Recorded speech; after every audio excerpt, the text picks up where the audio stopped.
محکمہ داخلہ پنجاب نے لاہور، راولپنڈی اور اٹک میں رینجرز کی خدمات حاصل کر لیں۔ دوسری جانب پی ٹی آئی نے کارکنان کو شیلنگ سے بچنے کے لیے حفاظتی سامان اور گرم ملبوسات ساتھ رکھنے کے احکامات جاری کر دیے۔ محکمہ داخلہ پنجاب نے صوبائی دارالحکومت لاہور، راولپنڈی اور اٹک میں رینجرز کی خدمات حاصل کر لیں۔ تینوں اضلاع میں کل سے غیر معینہ مدت تک رینجرز تعینات کر دی جائے گی۔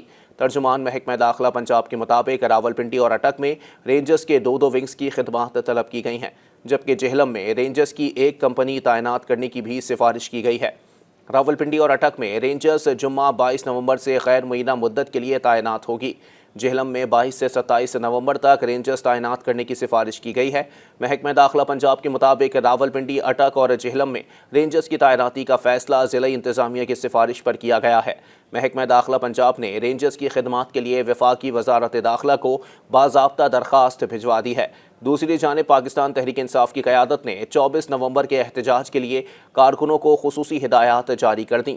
کارکنوں کو شیلنگ سے بچنے کے لیے حفاظتی سامان اور گرم ملبوسات ساتھ رکھنے کے احکامات جاری کر دیے۔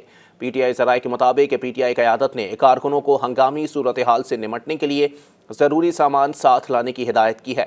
کارکنوں سے کہا گیا ہے کہ احتجاج کے دوران شیلنگ سے بچنے کے لیے ماسک اور پانی کی بوتل ضرور ساتھ رکھیں۔ پی ٹی آئی کارکنان کو گرم ملبوسات، جیکٹس اور چادر کے علاوہ کمبل بھی ساتھ لانے کی ہدایت کی گئی ہے۔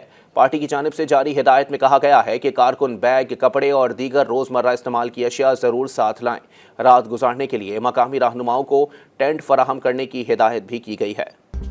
مزید نیوز اپ ڈیٹس اور ڈیجیٹل سٹوریز کے لیے سبسکرائب کریں ڈان نیوز پاکستان۔